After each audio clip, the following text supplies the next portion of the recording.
श्रीमाता श्रीमहाराज्ञी श्रीमत्सिंहासनेश्वरी चितग्निकुण्ड सम्भूता देवकार्यसमुद्यता उद्यद्भानु सहस्राभा चतुर्बाहु समन्विता रागस्वरूप पाषाढ्या क्रोधाकारां कुशोज्ज्वला मनोरूपेक्षुकोदण्ड पञ्चतन्मात्र सायका निजारुण प्रभापूरक मज्जद् ब्रह्माण्ड मण्डला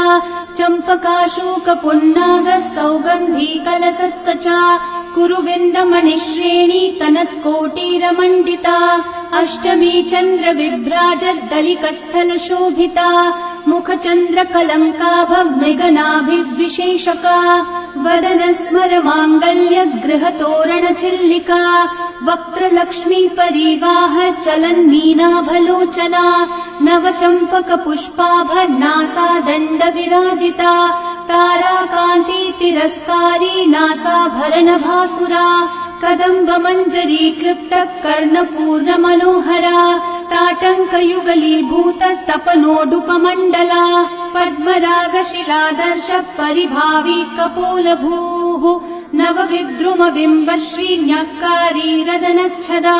शुद्ध विद्याङ्कुराकार द्विज पङ्क्तिद्वयोज्ज्वला